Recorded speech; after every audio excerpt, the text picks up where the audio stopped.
The Patek Philippe 5230G worldtimer is more than just a modern luxury travel watch. It is a chapter in one of the most storied horological and design legacies. The origins of the worldtimer at Patek go back to the 1930s, when the legendary Geneva watchmaker Louis Cottier developed a system that could simultaneously display the time across multiple global time zones.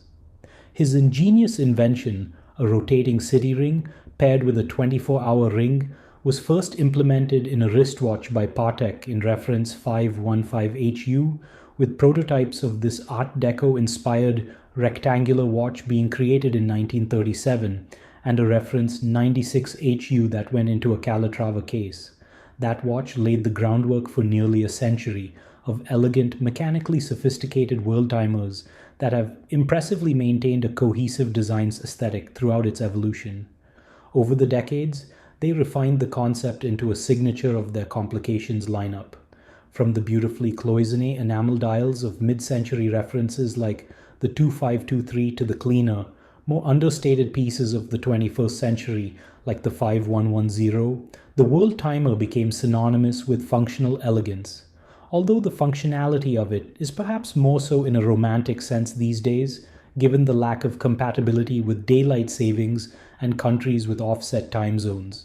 But the 5230G continues the legacy with a modern update introduced in 2016. It replaced the long-running 5130 series, introducing a more contemporary case profile, redesigned hands, and a hand guilloche dial center. Still powered by the slim 240HU automatic micro-rotor movement, the 5230G remains mechanically faithful to its predecessors while introducing subtle aesthetic shifts that give it a cleaner, sharper presence on the wrist. I haven't been able to find the exact price of this watch from the time of its launch, but I believe it was priced around $45,000 US. They can now be found pre-owned anywhere between $30,000 to $40,000 US. Let's check it out. I measured the case to be 38.15 millimeters in diameter, 46.25 millimeters from lug tip to lug tip, and 9.9 millimeters in overall thickness.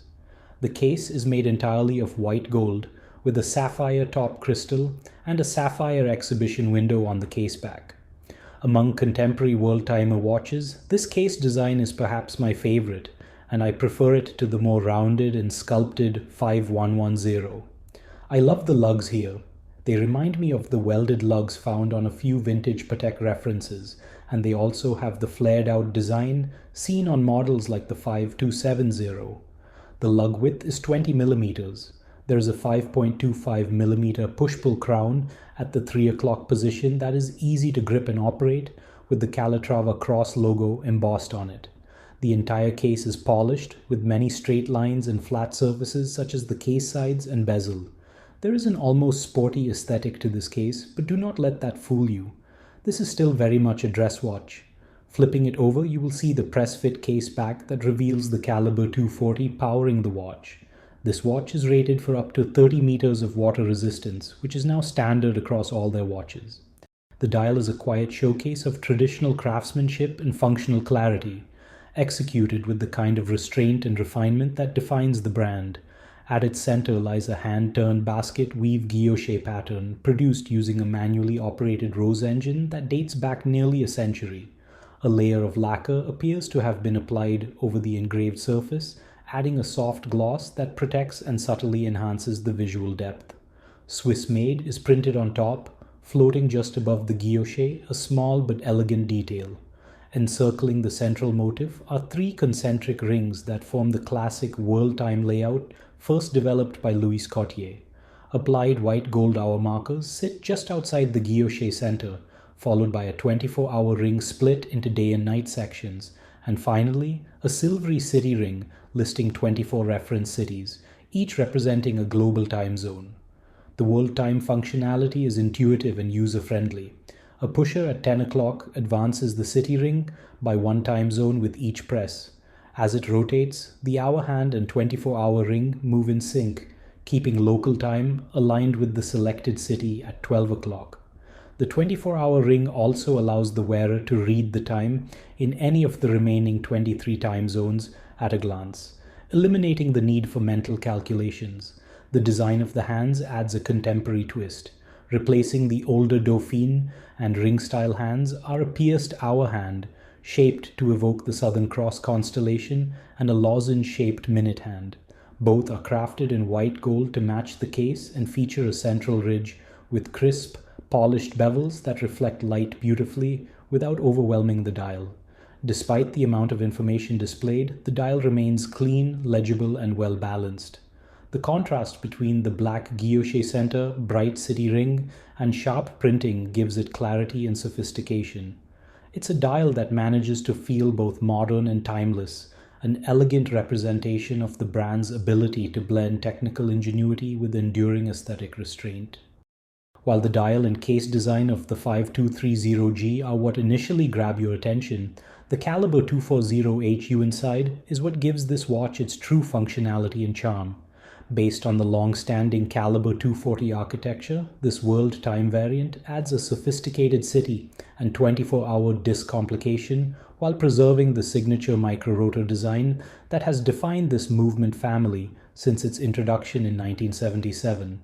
At just 3.88 millimeters thick, the movement helps keep the entire watch impressively slim. The 240HU isn't an haute horology movement in the artisanal sense, but it is quintessentially Patek Philippe in how it balances utility, performance, and traditional Genevan finishing. The bridges are decorated with Geneva stripes and hand-finished bevels, and the main plate is pelage finished. But it's important to note that this finishing, while executed cleanly and with care, is simple and restrained. There are no interior angles to be found, and the bevels themselves are thin and softly polished rather than being deeply cut or dramatically rounded, like those on some high-end independents or vintage Patek movements from a few decades ago. That said, what the movement may lack in flamboyant finishing, it more than makes up for in functionality. It is reliable, robust, and well-regulated. The caliber 240HU meets the standards of the Patek seal, which demands accuracy within -3 + 2 seconds per day, and in my time with the watch, it performed well within that range. The 22-karat gold micro-rotor runs efficiently and contributes to the movement's slim profile, while also adding a touch of weight and warmth when viewed through the sapphire caseback. With its 38.15 mm diameter, 46.25 mm lug-to-lug, and slim 9.9 mm thickness, the 5230G wears exceptionally well on my 6.75-inch wrist. The proportions hit a sweet spot, elegant and compact without ever feeling too dainty or overly dressy. At 75 grams for the watch head, it's light on the wrist, yet still feels substantial enough to remind you you're wearing something refined. While the watch originally came on a glossy alligator strap with a white gold deployant clasp, I wore it exclusively on D-lug straps, Alcantara and sailcloth for the most part. The more casual strap options made the watch feel even more versatile, effortlessly blending in whether I was dressed up or down. Overall, it's a piece that feels incredibly natural on the wrist, with proportions that would likely suit a wide range of wrist sizes. I'll wrap this up by saying that if you're looking to buy this watch, you have plenty of options. Patek Philippe offers a wide range of beautiful world-timer watches, and you can often find them on the pre-owned market at prices significantly lower than their original MSRP. The 5230G is one of many watches that I consider iconic, special, and something of a bargain within the world of Patek. That is not to say they are the best watches you can buy for the money. Many independents, such as Gronefeld with the Principia, arguably offer more impressive movement finishing at a similar price point. However, Patek Philippe has the same kind of gravitational pull as Rolex, which is hard not to get drawn into. And if you find yourself under that spell, you really cannot go wrong with one of these watches. Just make sure to get a great deal on it, because you can. As always, thanks for watching, and please subscribe to this channel if you enjoyed this content.